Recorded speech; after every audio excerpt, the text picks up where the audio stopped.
My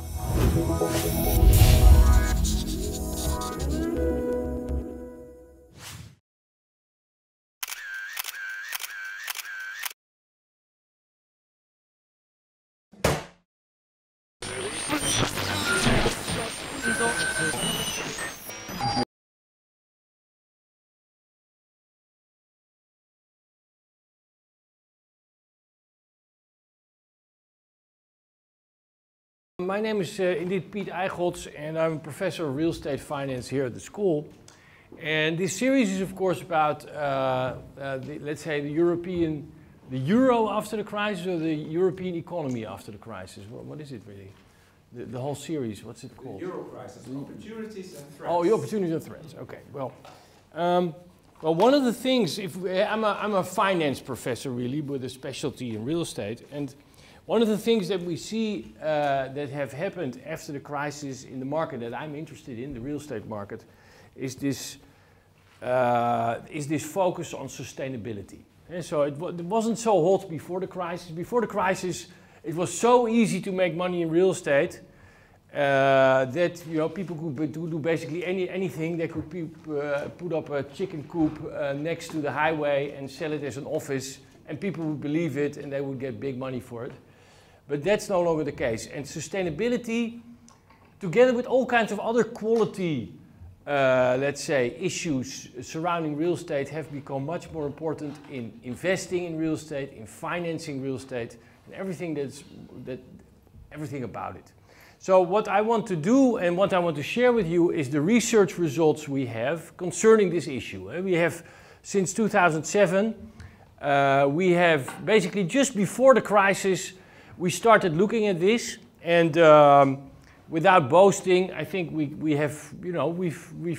created quite a position for ourselves in this field, and so I want to share with you some of the research results that we have here. And basically, I'm going to do three things: the first two before the break, and the last one after the break. First, before the break, I'm going to talk with you about let's say the economic performance of sustainable buildings, green buildings if you want. Because sustainability, the way we define it, is not a sustainable financial market in the sense that we're going to stop making crazy investments and now start doing wise investments. Sustainability, the way we define it, is greenness, is environmental sustainability. And so, and real estate can make a big impact there, but the question is then, should real estate make a big impact? Because the regulators say, well, if an industry is a polluting industry, then that by itself is a moral imperative to start action and to change things and to stop polluting and regulating, etc., etc., etc. But as economists, we tend to believe more in, let's say, the freedom of individual decision making. So the question then is, are there already currently incentives in the market so that people will start investing in green real estate by themselves, even without a government that says that you should do it? So, in other words, can you recoup? Is it financially sustainable to invest in sustainable buildings? So that's what I'm going to talk about first. And that research is let's say, the pillar of what we did.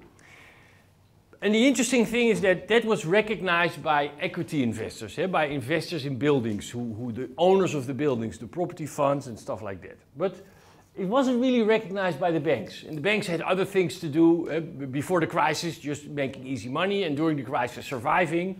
But gradually later on, the banks also started looking at sustainability when they made loans. So then we did some research investigating the cost of capital for loans to sustainable buildings versus non-sustainable buildings, to see whether the capital markets and the banks, the debt capital markets, whether they also incorporate sustainability in their decision making. So that's the second pillar of what I'm going to talk about, and the second pillar of our research. And the last topic I want to talk about deals with the impact of our research. And so we of course, we're academics, so we research whatever we like. And we have this unlimited freedom to engage in our research hobbies at the cost of the taxpayer, so that's very nice. And But sometimes, of course, we also want to have an impact on society. And one way we have this impact on society, welcome, is through an initiative called GRESB, the Global Real Estate Sustainability Benchmark. And I want to talk with you also about that. But that we're going to save for after the break. Now, this is a very small group, and you're all more or less in spitting distance. So I hope that we can well, have a conversation instead of just me sending and you receiving. I hope to get some sending back. So anytime you have a question or remark, or you don't agree, or you think it's stupid, or you can't read the slides or something, don't hesitate. And I should also tell you that this morning during breakfast, I broke my regular pair of glasses. So now I'm wearing the glasses of my wife. And this is actually glasses to look far away. And this is the only other glasses that I have, pair of glasses, where I can look close by. So if I'm going to change slides at some point, I'm going to wear my sunglasses. And when I'm actually looking at you, I'm going to wear this glass of my wife. So I look a bit pathetic and stupid, but probably not worse than normal. Right. So seriously, if you have any questions, any remarks, it's more interesting to have a discussion really than to listen to me. So I would like to have that discussion. Are there any questions at this time? No? Everything clear? Fine. Well, let's talk about real estate and the use of energy. Now, this is the use of electricity consumption. So it's not about oil consumption, not about gas consumption, electricity consumption. And this envelope, as it were, is what we consume. This is in the United States. I could do the same sort of graph for Europe. It looks more or less the same. So this is 1960, this is currently. So electricity consumption is going up. No, not very surprising. But what you also see is that the industrial sector used to be responsible for about half of the electricity consumption, and that is now maybe just 25%. And the rest is real estate. Residential real estate, where you consume your electricity just at home with your appliances, and the more IT our societies get, IT driven, the more electricity we consume at home, but also in the office. Also in retail. So real estate is an increasing consumer relatively, but also absolutely of energy, of electricity. So you could say that real estate is a polluting industry, because it pollutes, it uses electricity, and for that electricity, usually we use coal. Coal is still the most used power source for electricity, and that's very polluting. So, you know, we're a polluting industry. And so that also means that if we increase the performance, the greenest performance, if we improve the greenest performance of real estate, we can really have an impact on greenhouse gas emissions and therefore also on global warming.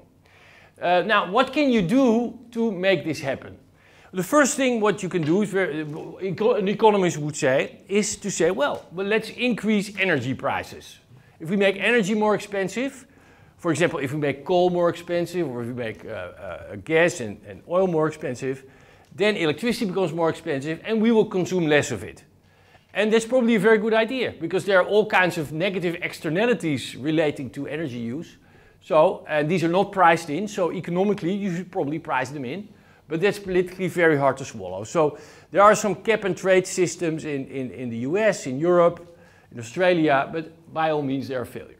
So the cap and trade systems are, and the carbon trading systems, well, they have basically completely failed, because it was too easy to get carbon producing rights, too cheap, and so it hasn't had any impact. And then raising energy prices by putting more taxes on them, well, it's politically not so popular, so that's hard to do. Another thing to do is to say, well, we have stricter building codes. So from now on, we're going to demand that every building has triple glazing. No longer double glazing, no, triple glazing. And if we do a big renovation, the renovation should be energy neutral. And we're doing all sorts of that stuff. For example, in the European Union, there is already a law that says by 2020, all new buildings should be energy neutral. So they should consume no net energy. So they should produce as much as they consume. All new buildings, and not just government buildings, not just schools, all new buildings, also private sector buildings. So that's happening and it's working. So building codes are getting tougher and tougher. But the interesting thing, building codes have been getting tougher and tougher and tougher also during this period. Because we went in this period from single glazing to double glazing, from zero insulation to double wall insulation, and yet the electricity consumption and also the gas consumption have just gone up. And so it's not just that, it's also we just use more of the stuff, right? We use more appliances. And the last thing is that you can say, well, we're going to stimulate market efficiency, we're going to make the market more transparent, we're going to do labeling, and that labeling can be voluntary, involuntary, like in the EU. Hey, you have these green, these housing labels, and these, you know, it's from the refrigerator. Hey, you have these different A, B, C labels. That's an obligatory label, but you can also do it voluntary. And what we're going to do is we're going to say, well, if we're going to measure buildings based on these labels, do we see the quality of that label and therefore the quality of the energy efficiency of a building? Do we see that reflected in the economic performance of the building? And we're going to measure economic performance with rent, with occupancy, and with price. And these are the three big drivers of building performance economically. Now, this is a map of the United States where you see the take-up of these green buildings. So it's a green map, of course. And then you see, for example, so the greener a state in this map, the more green buildings there are. So you see, of course, a lot of green buildings in California. And every little circle here is also a green building. So you see a lot of green buildings in California, Washington State, and not very surprising. And here these are. But surprisingly, you also see a lot of them in Texas. And Texas is not known for its hardcore democratic values. It's a very Republican right-wing state. But the oil industry is a big user of green space, and the oil industry is very big in Texas, so that probably explains that. Okay, now this is a take-up of, let's say, the development of green buildings in the United States. So you see that measured by Energy Star, which is one of the green labels that you have in the United States. This is another one called LEED, and you see that no matter how you measure it, the take-up of these labels and therefore the existence of the pervasiveness of green buildings is going up. So the market is getting greener, maybe because of the threat of regulation, it's possible, but maybe also because of market forces. Are there any questions already? Yes. Yeah. Why does, or how does Europe compare to what you see? Yeah, very good. In Europe, we also see that the number of buildings with a label is also going up, not as quickly as in the United States. And we have, in Europe also, we have this LEED label, which is used for commercial buildings. We also have a label called BREEAM, that's a label from a British labeling firm. And we have, of course, the EPC label, that's the European label, it's mostly for housing. So I would say, in commercial real estate, we lack the United States, that's the voluntary labeling. And in housing, we are way ahead of the United States, because in the United States, they don't have this obligatory labeling system that we have. And in Europe, it's basically so that every house that's sold should have an energy label. And that's the law. And some countries have applied that law in a more strict way than other countries. In the Netherlands, it has not been applied so strictly. But nevertheless, you know, in the Netherlands, I think about 2 billion houses have already a green label. So that's going very quickly. In the United States, by no means. So it depends on the type of real estate. Yeah? Other questions? What exactly does this label mean? Okay, well, the labels, the different labels mean different things. So Energy Star and also the EPC label in the United States, in Europe, they just measure energy consumption. And they just measure, well, and not even practical energy consumption. They say a building of this technical, let's say, makeup, with this type of insulation, this type of roof, this number of rooms, etc., will consume such and such an amount of energy, and therefore it gets such and such a label. And it's basically like cars. And cars also have an energy label, and do they then actually consume that much energy? Well, that depends on you. If you're a very aggressive driver in your car, you will consume more energy. And if you're a very slow driver, you will consume less energy. And it's the same in real estate. So it's a bit of a theoretical concept. With LEED, it's much broader than that. LEED measures also, do you have bike sheds? Are you close to a station? Do you have a green roof? You know, it's a much more holistic way of looking at the sustainability of a building. Yeah, so, and in fact, the LEED label, if you look at the LEED label, a high LEED label doesn't even mean low energy consumption. But, you know, that's how they measure it. Yeah? This is going great, guys, with the questions. Keep it up. You mentioned before that we had already in the last 30 years an increase in the housing codes, and that actually, like all this, what these labels, as far as I understand, stand for, there was already progress since a long time. Yeah. So, but you said before that the actual increase in the energy use is increase of using technologies such as laptops and yeah. So how much do these labels actually say? It's a very good question. Well, well, the first thing I would say, what is not measured is not changed. And so if we don't know how much energy we consume, we don't change our behavior. And that's the way it happens in your house. You just don't have a clue of what's happening. And you see very often that when people start measuring their energy consumption in a very detailed way, they can see minute by minute what's happening, suddenly they start switching off lights and put out the television at night and stuff like that. So now that's measurement at the micro level. This is more at the macro level. But it's the same thing, you know, if real estate owners see that their portfolio is really bad on energy consumption, they will do something about it because they will compare themselves with their peers and they say, I'm really doing very poorly and it costs me money, right? So, and without the measurement, they won't really see it. So, I think it does help. That's one thing. The second thing is that at some point, hey, you will see that by changing building codes and by labeling it and measuring it, we will go to neutral, let's say, to zero energy buildings. Now, zero energy buildings doesn't mean that we don't consume any energy in these buildings. I mean, we consume plenty of energy in these buildings. It just means that we also generate a lot of energy in these buildings. And if we do that, then who cares? So if we generate all the energy that we need in the house or locally or whatever, and it doesn't even matter it's locally, but without environmental consequences, then you know you can consume as much as you want. If your whole house is filled with solar power, your whole roof is filled with solar power, by all means take a swimming pool. You know, then it doesn't matter anymore. So this electricity consumption that I was talking about is only a problem if we generate the electricity using the stuff that we now use to make it, which is coal. So in Norway, this is not a problem. In Switzerland, less of a problem. In France, from a CO2 perspective, not a problem because it's all nuclear, right? But in the Netherlands, in the United States, in China, huge problem because it's all coal.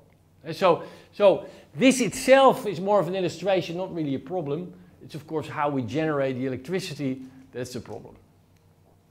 Any other questions so far? No? But yeah. The graph was reflecting worldwide consumption. Sorry, the graph, was it about worldwide? This one? No, this is US. But worldwide, worldwide is about the same. You know, worldwide, I would say that, let's say, in the early part of the graph, worldwide is not going up so much because many, what we call now emerging markets, were then developing economies basically in the dumps. Yeah, India and China, there wasn't much going on. There was the Cultural Revolution here in China, so electricity consumption even went down. But they're now making up, and now that's going much more quickly up. So on the whole, you see sort of the same thing. Okay, now,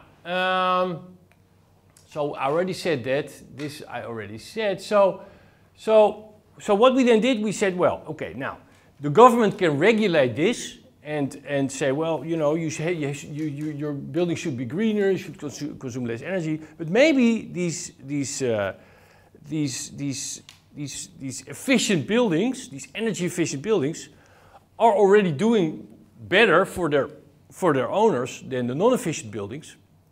If that's the case, then maybe we don't need any government regulation. Maybe then market forces are enough to stimulate this movement towards green and towards a less polluting industry. So we decided to investigate that, and we said, well, let's look at the market where we have data, and the market where we have data is usually the United States, because in the States the data collection on many issues is most far advanced. So, so we looked at data in the United States. We looked at, in fact, 28,000 office buildings, of which 3,000 have a certificate, either an Energy Star certificate or a LEED certificate. And we control for quality differences, and we should do that because green buildings, sustainable buildings, are usually newer than other buildings. So if we would not control for that, and just say, then we would say, hey, these green buildings do very well, but that would just be a reflection of the fact that they are new, and new buildings do better than old buildings. So we should filter out the fact that these buildings are new, so that we have just left this sustainability premium. And all kinds of quality variables that we know that are both related to sustainability and to price, or rent, or occupancy, we should take out. And we should filter out these other effects and just identify this green premium, and that's what we do.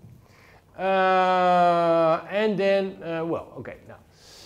Well, LEED, well, already talked about it. What is LEED? It's sort of a holistic way of measuring greenness. Has been initiated by an industry group, the US Green Building Council, and LEED claims that LEED buildings have lower operating costs, are healthier workplaces, and are safer work environment. If it's really true, I don't know, because it hasn't really been shown that they're so healthy, but you know, okay.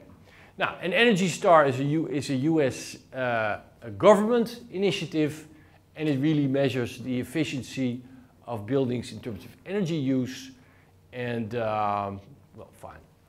Now, what do we do? And this is an example of a green building, and well, it doesn't really look really green. It just looks more like a upper market office tower, which it is. This is an office tower on 101 California Street. So who knows? Who's been in San Francisco? Do you know California Street? Sure. Do you know it? Well, California Street in San Francisco is just the heart of the city. That's really the best of the best. This is the top location of North California, of San Francisco. So this is fantastic. So that means that if we would just, and interestingly, many of these green buildings are at fantastic locations. So if we just look at the green buildings versus the non-green buildings, then we would also put the great locations versus the average location. Hey, of course we will find a premium. So we have to also control for that location effect and filter out the location effect, which is what we're going to do. And we're going to do it like this. Here is California Street, and then we draw a radius around it. We say, well, we're going to look at all the buildings around this street, and we use these buildings as a control group. All the non-green buildings around this fantastic super building, we're going to use as a control group. All the buildings in this radius, and that's the way we control for quality. So that's the way we do that, and then we also control for all these other things, like we have this regression equation. So I always put in one formula to show that I'm very clever, but this is just a regression equation. It just says that we look at the rent per square foot. The R is the rent, and we take the log of it to get rid of outliers, standard econometrics, and it's equal to some sort of constant, which we will estimate, plus a whole set of quality variables. That's this X, size, age, renovation, class. Are there shops in the building? Is it close to public transportation? You know, whatever stuff. And then how much there is in the service sector. And then we have these clusters. that we have the control buildings, these are there, and then G is our green dummy. And so if G is 1, the building is green, and if G is 0, it is non-green. That's how easy it is, right? And that's, so it really looks sort of heavy mathematics, but really very simple. And so I'm not that clever after all. Okay, now, so what do we find? This is very important. We find, and interestingly, we did the same sort of exercise for data of 2007. And we presented that and we published the paper and everybody said, oh, nice paper, well, good work, fine statistics. But hey, it's 2007 and that was just before the crisis.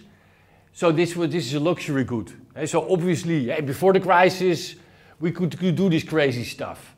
But now it's a crisis, so now we can no longer do it. So normally I don't like doing the same study twice, but here we said, okay, we have to do it also with data of in the middle of the crisis, when the crisis was really at its worst. Now, when was the crisis at its worst?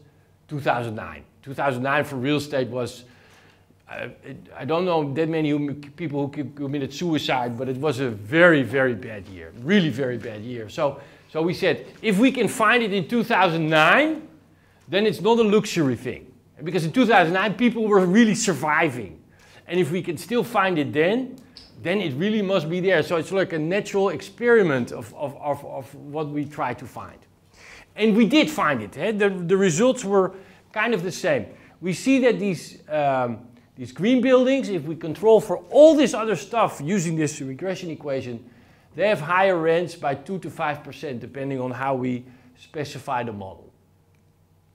More interestingly, they have a higher occupancy, so less vacancy, and in real estate, occupancy is basically the driver of risk. If you have very high occupancy, your cash flow is secure, and especially if your occupancy is stable and high, then you really have a very secure income from your real estate, because then you know you're going to get the rental income. And so in real estate, rents go up and down, but especially vacancy goes up and down. If things are really, really doing poorly, then there's for high vacancy, low occupancy.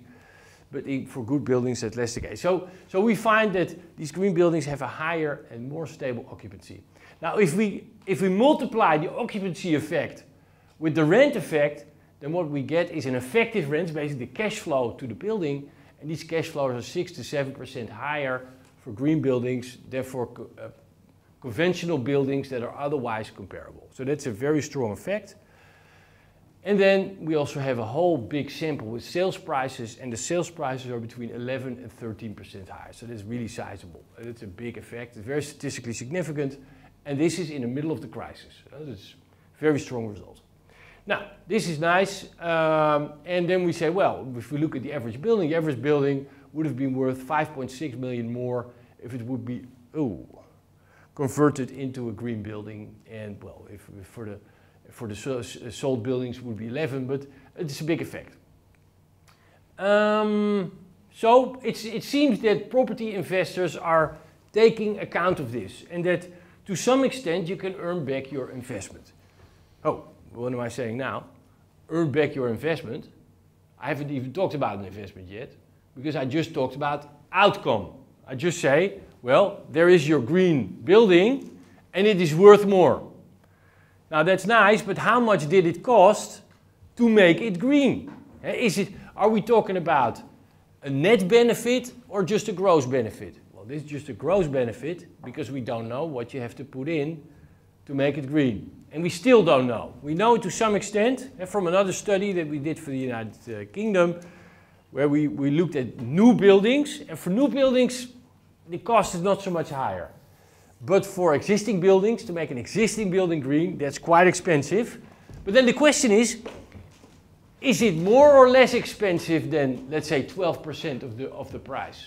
If you have a certain building and you put 12% extra in that building to make it that green, and then you recoup this in terms of higher value, then it's sort of zero sum, and then you can make your building green without really incurring any net cost. Okay, well, we don't know that yet. Okay, now, of course, yes, we measured this in the crisis in 2009, so I think it's probably, and we measured also before the crisis, so it's probably pretty robust, but you can still wonder whether it's not sort of a fashion thing. And okay, maybe it's still there in the crisis, but maybe it's just that some tenants, you know, they like green, or some owners, they like green. It's just a fashion thing. It's not, you know, it's not there.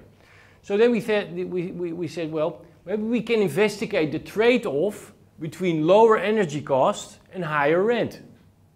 And we could. For a part of the sample, we knew exactly. We knew not just the label, because remember, the label measures the theoretical energy consumption. And for a big subset of the buildings, we actually knew the energy bill. We knew their actual energy bill, what they paid for their energy, for their gas and electricity. So and we had all the local prices of that, and so we could exactly measure what they had to pay. And then we found that if you have a building, and that building is so much more efficient that the energy cost goes down with $1 or $100 or $1,000, but let's say with $1, then the higher rent in that building is 95 cents. So basically what this means is that tenants, the people who pay the rent, they don't care whether they pay the money as rent or energy cost. It's a trade-off for them. They don't care. You know, if you can help them save on energy costs, they're willing to pay you back almost fully in terms of a higher rent. So basically, it has nothing to do with emotion or oh, I'm so green, I'm so happy. It's just, you know, a financial trade-off. It's just hard calculation, and I'm willing to give the money back that I saved, which is really very good, right? Which is suggesting that this is a sustainable thing, that this will remain, because this trade-off will be made later on as well. Yeah, you want to ask a question? Yeah, maybe you're going to answer that later, but if not, maybe you can answer now. Sure. Do you have any hint if this also counts for private sector? Like, I mean, the normal consumer, does he calculate the same way? Because, I mean, usually you have the picture that the business, of course, they might not, they make the professional calculation, they might not care that much. Like, they save 5 cents, so that's why they make that decision. Yeah. But how is it with the, like, the private property? Yeah, very good question. Now, I don't have any slides about it, but we did a lot of research also on the housing market, and not on the rental housing market, on the owner-occupied market. And there also we find that there is a price effect for an energy label, and that the best houses in terms of energy efficient, they sell for far more than the worst houses. So the difference between a house with a D label and an A label is 13%. And so in terms of price. And the average Dutch house price is about 200,000 euros, and we did this for the Netherlands. So that's 26,000 euros difference. So the consumer does take account of it. Whether that is exactly like this, that is exactly priced in, we don't know. Another thing we know, it's also really interesting, is that if we look at actual energy consumption and theoretical energy consumption in housing, again in the Netherlands, we see that people who live in a very energy efficient home, they consume energy according to the theoretical prediction. And these are usually richer people. Poorer people usually live in very energy inefficient homes, so they consume relatively a lot of energy. A lot of their monthly poor income goes to energy. But they consume far less energy than you would predict on a theoretical basis. So they live in shitty houses, really, from a sustainability point of view. But they put the heater lower, they stand shorter under the shower, I don't know what they do, but they consume far less energy than you would predict, even though they have usually very big televisions. And so, So they live in shitty conditions? They live in bad conditions, but they make the best of it. And that's, so yeah, these brave people. So, yeah, any other questions? Well, this was already number 4, so we're doing fine, Rob. Okay, now, so to conclude, we find that despite the crisis, there's still this effect, this economic effect of rent and value, and energy efficiency is really priced into buildings, and it doesn't really matter whether it's a LEED score, Energy Star, it's really the same. We also find, interestingly, that the correlation between the LEED score and the actual energy consumption is 0. So that would suggest that the LEED label may be not such a fantastic label when it comes to sustainability, because in the end it's all about energy use, but okay, there we go. Now, so then, fine, we now know that these rents are higher, interesting, but who pays these rents? Somebody should be willing to pay this higher rent. Because if not, then we couldn't find what we find. So the question is, who are willing to do that? Now, obviously the tenants, because there is nobody else who pays the rent. So there must be reasons why tenants pay higher rents for green buildings than to non-green buildings. So let's do some thinking, let's do some reasoning.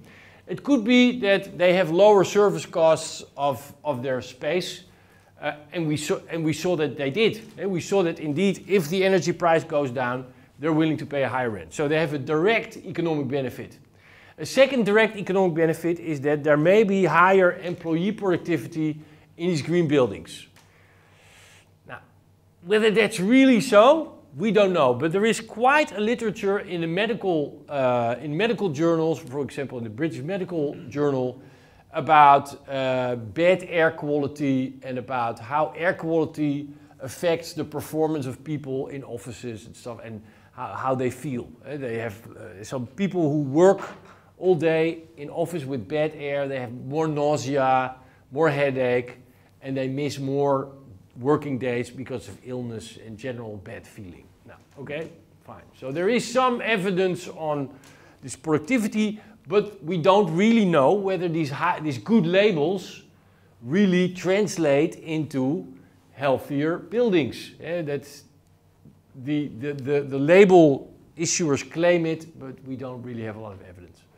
Now, then there are indirect economic benefits, for example, and basically because of improved reputation. So we know that investors, if they can invest in sustainable companies, they require a lower cost of capital. We know that employees like to work for companies that do green stuff, and maybe occupying a green building is part of that green stuff. And we know that consumers like buying from companies that are sustainable. There's all kinds of research in marketing that shows it. So maybe that's a reason for companies to do this. And the last one is what we would call ethical behavior. And there are some companies or tenants that say, I just want to do the right thing. I think it's only good for the planet. It's good stewardship if I use green buildings and I pollute less, and partly because of me, we will have a better planet. Some people think that, and not all. And interestingly, of course, many people think it during drink time, cocktail hour. But then, and they say that really we should live like that. But then, when push comes to shove, we live differently, and we still hit the gas in the car, and we stand under the shower for 15 minutes, right? So we're not also very consistent. Now, and what we see there is that probably non-profit government and governmental organizations would engage in this ethical behavior. Now, let's take a look at some of these tenants. This is just the 20 largest. Again, we look at the United States because there we have the best data. These are the largest office users in the United States, the largest 20. And you see that among those, 4 are government. Or actually, no, not the largest users of office space, the largest users of green office space. Green labeled office space. So that's the government. There is the financial sector. So maybe this employee productivity plays a role, because the financial sector is nothing else than human capital, and the oil industry is big. And then if we look at this not by company but by sector, we see that again the oil sector is very big here, and legal services, which is also a business that is completely driven by human capital. So these human capital considerations may play a role. But we also see, for example, here national commercial banks, and which is also just the financial industry, investment advice, financial industry, accounting, auditing, basically all kinds of companies where human capital is the most important thing. So maybe it's about competition on the labor market, maybe it's about employee productivity. These things probably play a role. Now, okay, that's what the tenants do. And then the third question is, okay, fine. Now, do the investors also take account of this? Do investors now put their money into these green buildings? That's the first thing that we wanted to know. Yeah? I have one question. Is there some US legislation on energy efficiency for buildings like in the EU? Well, there are these building codes. And that's to some extent energy efficiency regulation. But it's not mandatory like in the European Union that you have to build, like if you build new buildings, that they have to be energy efficient? No, it's not that they have to be energy efficient, but a building code says, for example, you have to have triple glazing on this building. And that means then, of course, energy efficiency. So even in the United States, you have building codes, but the building codes are not issued at a national level, but at the municipal level. So a city determines what the building code is, which is the same actually, well, not in the Netherlands. In the Netherlands it's national, but in most countries this is a local thing. And these building codes have sustainability, or let's say energy efficiency consequences. Yeah, but there's no law in the United States, like in the EU, that says by 2025 all buildings should be energy neutral. No, doesn't exist yet. So I think the Democrats need like a 80% majority for that to happen in both houses of parliament. Okay, now, any questions? No? Yeah. Do you have the feeling that the housing sector in Europe is very aware of that law? No, not at all. So the interesting thing is that you would think that there are only 6 years to go before this is happening, and interestingly, even if you refurbish a commercial building in a very, let's say, structural way, really a big renovation, it should be energy neutral. And if you even talk to professional real estate owners about it, many of them have no clue. So this is very interesting. So, but they will by 2020 probably. The law is not yet implemented, I think. The 220 law is implemented. That's already law. Yeah, has already been approved by Parliament, Yes, as far as I know. Yes, but it still has to be implemented into national law, so it's not yet. Ah, yeah, right. Well, that of course depends on the By country. Yeah. 2020 is kind of the target where they have to meet a certain target. It's like the deadline. Hmm. So it's adopted, but it's not yet enforced, if that Oh. makes sense. Okay. So they don't have to be aware of it yet, but in the future they will have to. Yeah. It's starting to Right. That's what usually happens with European laws. isn't it? That's right. Yeah. Well, that's happened with the labels, with the EPC labels. It was already a law, and then it was adopted by different countries in different ways, in different time paths. But in the end, it was adopted. How can you make a building energy neutral besides putting solar panels? Is it the only way?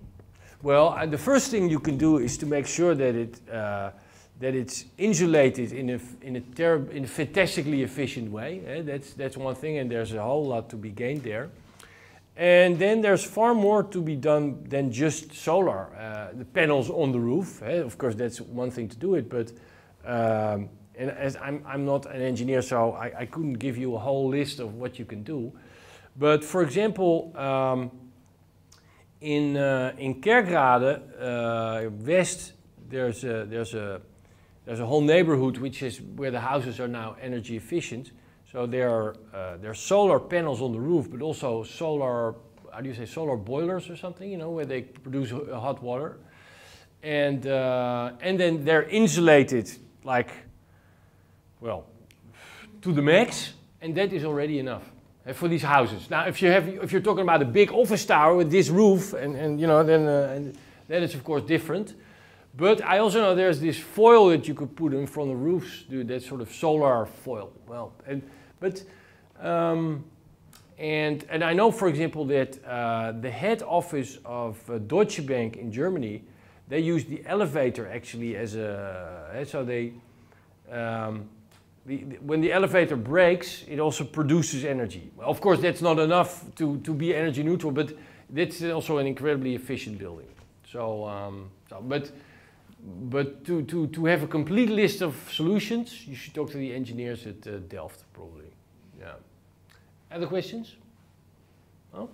Well, so we wanted to know two things. We wanted to know what investors are doing, and and whether we see the same kind of effect at the portfolio level.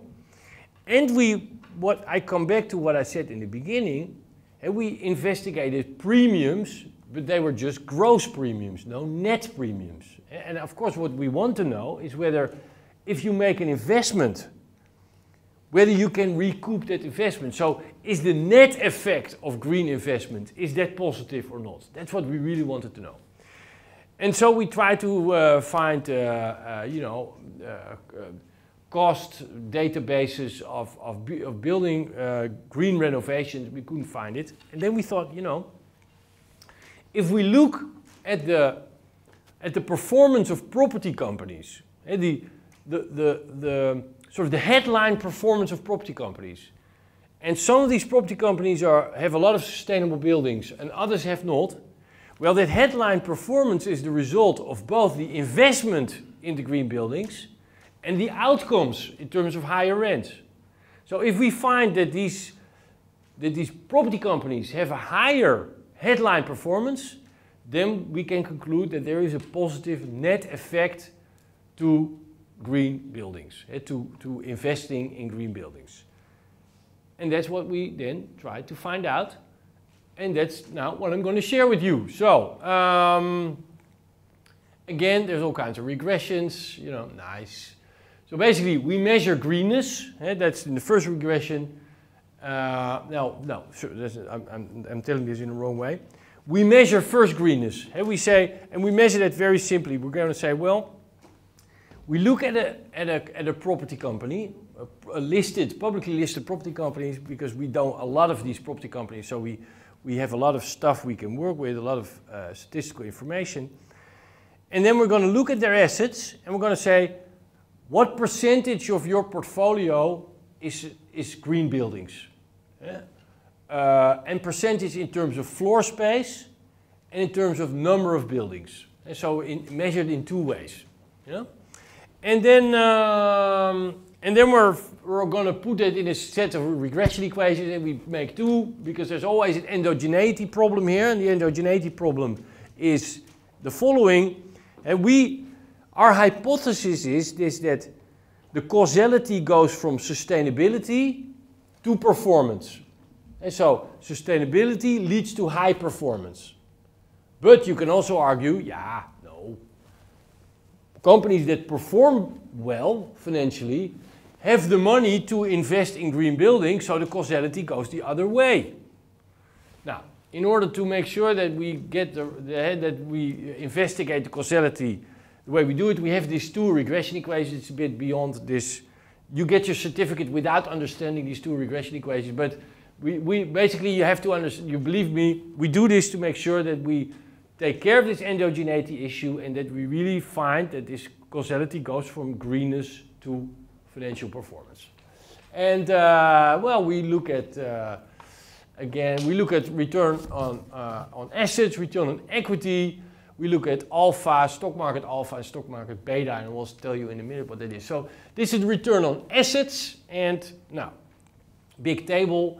So you see here all kinds of control variables that we need to put in, because we know that these issues also influence return on assets. So we need to control for these things too, just like we did in this previous regression. And then we say, well, how many LEED buildings are there, both in terms of number, in terms of surface area, how many Energy Star, and then we see these stars here. That means statistical significance. 3 stars means very significant, 1 star a bit significant, 0 stars no significance, so basically no effect. And what we see there is that there's kind of a big effect of the greenness of your portfolio on your financial performance measured by return on assets. And then we do it the same for return on equity, and we find really the same effect. So basically, the performance of your company is driven by how green your assets are. And that means that there's this net effect of portfolio greenness. So even after taking account of the investments, there is still this positive effect, which is a very strong result. Now, then we also try to investigate alpha, the stock alpha. That means that did the stock also outperform? And it did not, which is understandable because you can look in the annual report whether the company has green assets, so it's already priced into the stock, so there can no longer be an effect. And then very importantly, so this is the alpha. See, there's no effect, and there's no statistical significance. And here we looked at the beta, and this is very interesting. And remember, in the beginning I said, if you look at the building level, we find that green buildings have a higher occupancy and a more stable occupancy. And that means they have less risk. Now, if that's the case, then that lower risk of green buildings should also be translated into lower risk, systematic risk, of the stocks of the companies who invest in them. And that's what we find, because beta is the yardstick for systematic risk, and we find indeed that it's lower, quite a bit lower in fact. So that's very strong. And that is interesting, because that means that if you're an investor, even if you don't believe, an investor in these property companies, even if you don't believe in this greenness at all, and you hate Greenpeace, and you hate sandals, and you hate, you know, these goat socks and all that stuff, because you are a hardcore Republican, right? You're as right-wing as they come. That doesn't matter, because from a risk-return point of view, it's still a good idea to invest in these things because it's lower risk. But why don't those people just keep doing that? You know, you've proven, and all what you said is probably true. So, but still, you see, there's a lot of non-greenness going on. That's right. Everybody knows that green is the solution, is the future. Yeah. Yet we're not doing it. Well, so why is that? let me. Okay. You know, I'm gonna tell you something now that I wanted to tell you only after the break.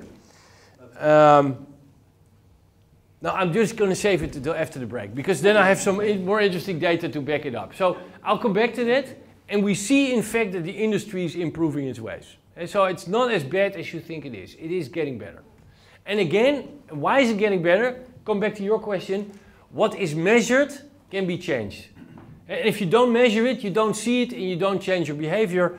And we have built these measures that actually make people change their behavior. So it's all very positive, but is there a reason why not to invest in green property? Well, I think it may be, for example, here, that this also reflects just the low-hanging fruit. And that these companies have made part of their portfolio green, and that part for which it was kind of easy to make the portfolio green. But there are many buildings out there, older buildings, which would be very expensive to make green. And then probably the net effect can be negative. And so even in the Netherlands, if we see that taking a building from a house, an owner-occupied home, from a D label to an A label increases the value of the average home with 26,000 euros, then the question is 26,000 euros enough to bring this building from D to A? And for many buildings it will be enough, and for many other buildings it will not. And so, to give you an example, I already told you about Kerkrade West. And if you like this stuff, you should take a look at Kerkrade West, because they've built a neighborhood there which is really interesting in terms of greenness. But the amount of money they put in per house was 100,000 euros. And they went on average from label G to label A+. So these houses are now energy neutral. But it costs 100,000 euros, right? So that's value destruction. Economically, that's value destruction. It's a fantastic example. It's a great prototype. But if it would be just that neighborhood, it would be destroying economic value. Yeah? Yeah. Is it more expensive to build an energy efficient house than Than a normal house. Yeah.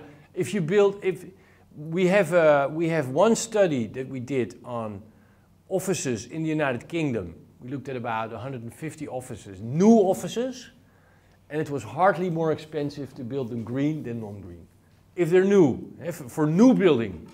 But once the building is there and you have to go in and evict the tenants for a while, and then make the building green, that is incredibly expensive. And the problem is that most of the building stock that will ever be available on this planet is already there. Because, just give you an example, we probably have in the Netherlands already more offices than we will ever need. And so what happens in new buildings in the Netherlands is not so important, because what's important is what's happening in existing buildings. And there the situation is not so fantastic. And then it's more expensive. Yeah. Yeah? Exact same question, you know, that's how these things go. Okay, now, okay, let's go. How are we doing on time, Rob? It is half negen bijna. Gee, I'm way behind schedule. This is only the second part you wanted to Do one finish. for questions. Yeah, no, you know, otherwise, I can, of course, the more questions, the better, so it's not a problem. You know, I have until midnight, no problem.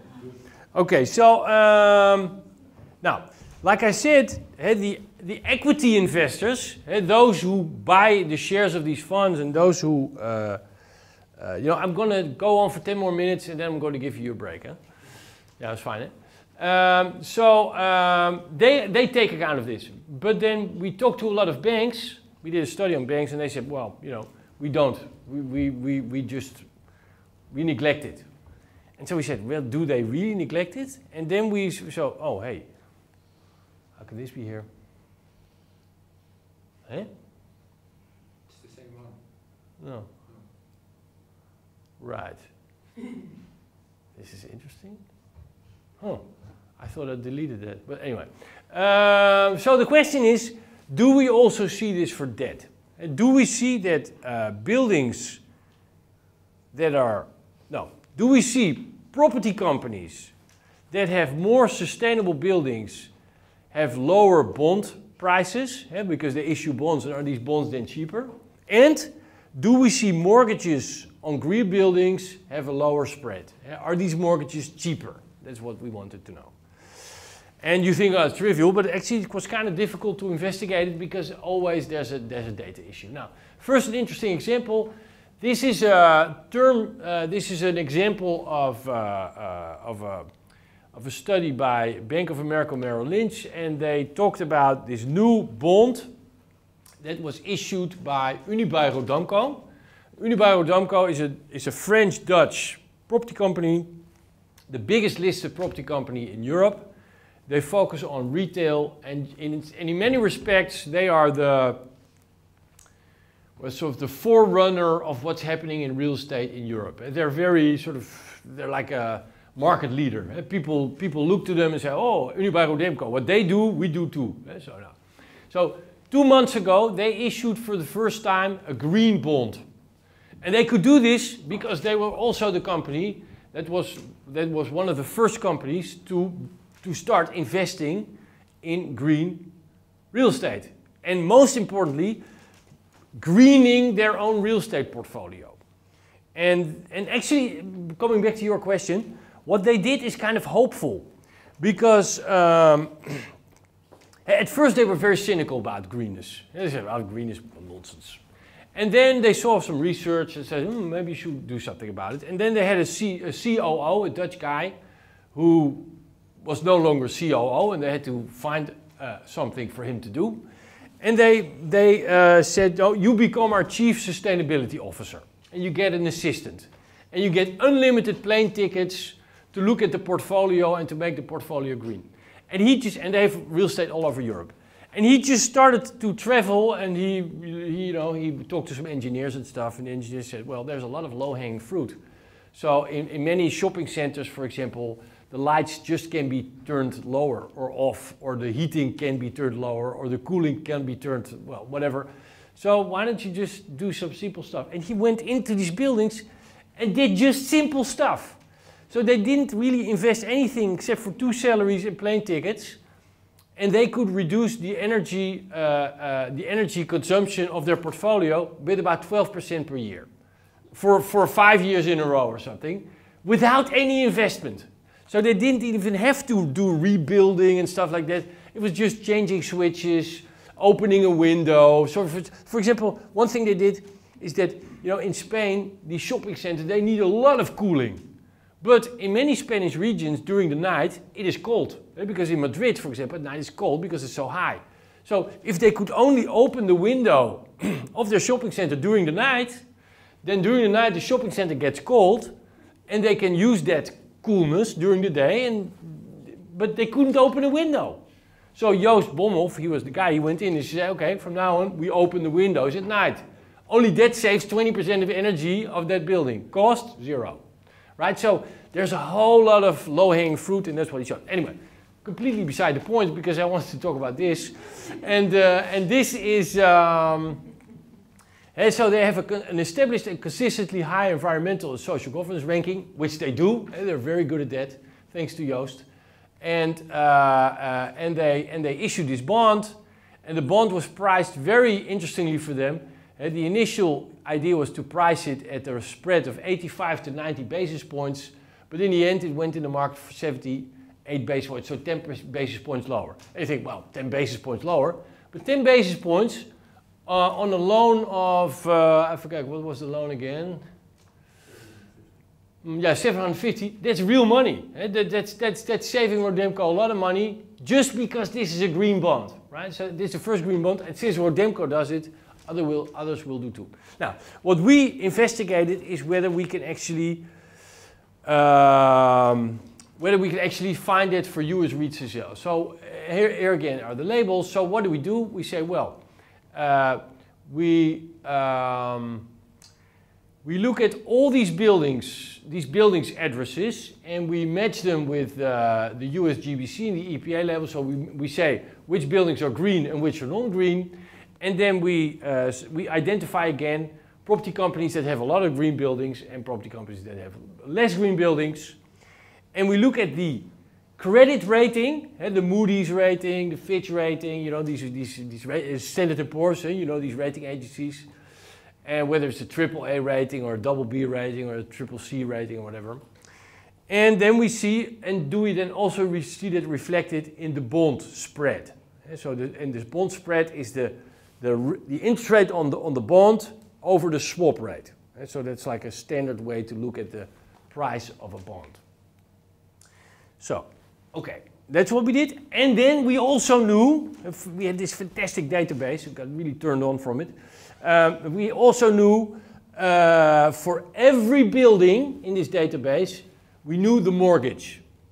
Now, if we know for every building a mortgage, and we know for every building how green it is, then we can find a direct relationship on a building level between the cost of capital for that building and its greenness, which is exactly what we investigated.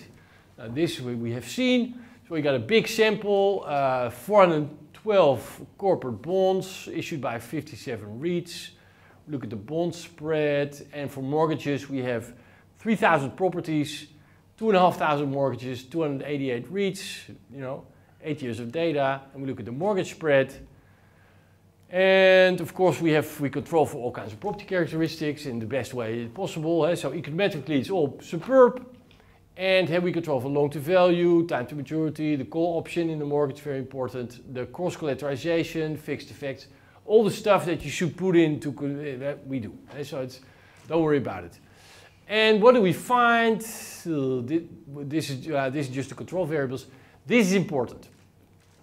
We see, in fact, that here we see the effect on the spread, and the spread, especially for lead buildings, is lower. And we find the effect on the credit rating, and the credit rating is better. And so the credit rating is 2 points or 5 points better if the lead share is higher. So that is really a big effect. And then we also do the same thing for the mortgages, and here we find really quite big effects. It's a half if the lead the number of lead, if a mortgage is on a lead or an Energy Star building, then the spread is 50 basis points or 30 basis points lower. So that's a big effect. Yeah. How it comes that, like you said before, actually lead says less about the efficiency. Yeah. How it comes now that the impact is higher for lead than for the Energy Star? Is that just market psychology? No. No, what I said was that lead, let's say that the lead label is not so much related to energy performance, but you get lead points for being in a CBD district, close to urban transportation or a train station, stuff like that. So maybe with the lead label, there are also additional, let's say, locational quality issues that lead measures and Energy Star does not measure. And so actually, it must not be necessarily a green. yeah, that's so I would say for Energy Star it's really a green effect, and for lead it's a bit blurry. That you're right about that. No. Okay. Now, so we see that especially these commercial mortgages are very strongly affected by greenness, and the cost of capital is affected by it also. So yeah, so this is really a very strong effect, and this is the first time that it was shown. So this is very nice, and now it's break time.